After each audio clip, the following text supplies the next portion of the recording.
No, I suppose not. What are you getting at? I'm saying someone armed them. Someone also gave the populace reason to rebel by flooding their economy with cryptocurrency, making it so they couldn't afford basic necessities. Speaker Retke paused, meeting my eyes. It would stand to reason the same entity is responsible for both things, and the Terran Union has already been linked to the financial attack. I lowered my gaze. I'm not saying humans did it, but if we did, it would have been for the greater good. For centuries, the Xenic administration has been relentless in its pursuit of expansion and conquest. Their government required drastic changes to put a stop to it. A series of anxious whispers rippled through the assembly as my words were practically an admission of guilt. I risked a glance at the audience and noticed Ambassador Johnson in her assigned seat shaking her head. It was clear she didn't approve of my response, but what else could I say? This new speaker was a bit too clever and had already put the pieces together on his own. Denying it would just make us out to be liars and give the Federation further reason to distrust us. Retke waited for the conversation to die down before responding. A naive, simple-minded way of thinking. What is that supposed to mean? I demanded. You assume that the next government will be any better. You do not consider the possibility that it may be worse, he replied. The old regime was elected by the citizens. It carried out the will of the people. You cannot solve systematic problems by killing a few individuals. I found myself agreeing with the speaker in spite of my allegiance. The modus operandi of the intelligence agency was asinine to me. I had been telling my brother as much for years. By toppling the Xenic Republic, they had created a power vacuum. In all likelihood, they were replacing a democratic aggressor with an authoritarian one. A tired sigh escaped my lips. Time will tell. Is that all? One more question.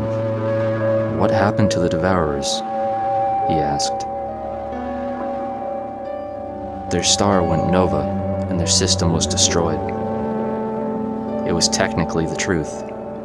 3 billion years before its natural end, and right as a fleet was on its way to Earth. Convenient timing. Perhaps it was divine intervention, Mr. Speaker. I think not.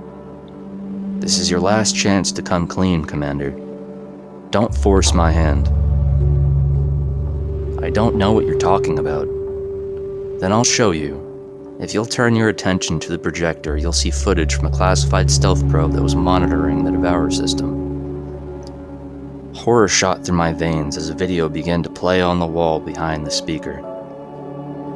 It showed a lone vessel on approach to a luminous star. While the exterior of the ship was charred and flayed, the Terran emblem was still visible on the hull. It wouldn't have mattered if it weren't, since the make and model of the flagship was so distinctive. The Senate watched in stunned silence as the flagship deposited a capsule into the star's corona. Gravity did the rest of the work, drawing the projectile toward the surface. A sick feeling crawled into the pit of my stomach, and I wanted to beg Retke to turn the tape off. Instead, I just sat there, eyes glued to the screen. The speaker pressed the fast-forward button on his holopad, and skipped ahead to the star's final moments.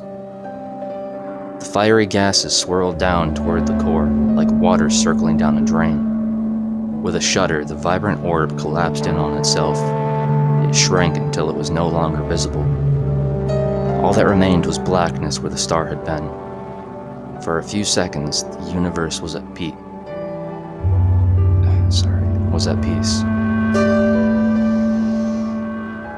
Then, there was a blinding white flash that washed out of the camera's view.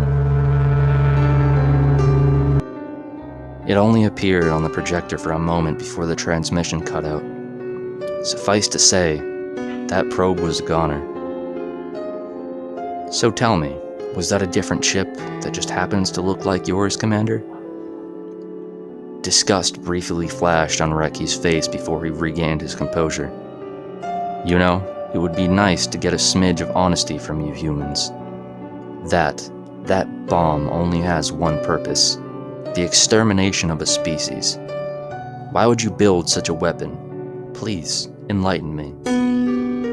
My mouth felt dry, and I could hear the blood rushing in my ears. Why did the Federation have to bear witness to that atrocity?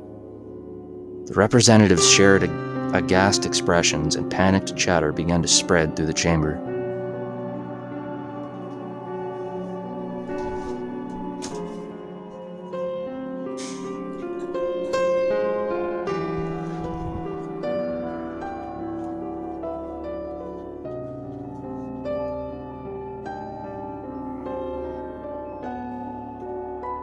I caught some of the phrases, like several people calling humanity monsters and demons. I took a deep breath, trying to find the right words. We built it because we knew someday extermination might be necessary. Look, there was no other way. Perhaps that is true, but what is necessary is not always right, he said. So you think we're wrong. You think we're monsters just like everyone else, don't you? I stood up from my seat, red-hot anger racing through my body. This whole trial had been a trap, hadn't it? No wonder Reki had such a calm demeanor. He had that footage in his back pocket the whole time. What is it that you want? Humanity kicked out of the Federation? Me imprisoned for war crimes? No, actually, I was going to ask you to lead our military. Impassioned protests broke out across the Senate, but the speaker raised a paw for silence. Friends, the humans cannot help what they are, but they're trying to change. They've never wronged us. They managed to convince us that they were the most peaceful species in the galaxy for centuries. Mistakes have been made by all of us. I want to move forward together without hatred standing in the way.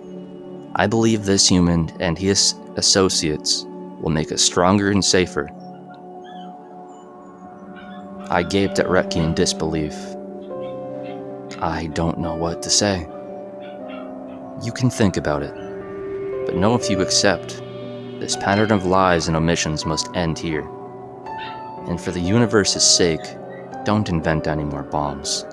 I think humanity has more than enough as is. I'd like the galaxy to still exist tomorrow, you know? Perhaps there was a future where we could be friends with the Federation once more. This would be different, but maybe they should be. It was my sincere hope that we would never use our worst weaponry again. I wanted the galaxy to still exist tomorrow, too. That would be the end of Why Humans Avoid War, Chapter 25. Whether you liked it or you didn't, like or dislike the video and leave a comment for me. If you're going to bed soon, I wish you sweet dreams, and if you have a full day ahead of you, I hope it goes well. Ciao.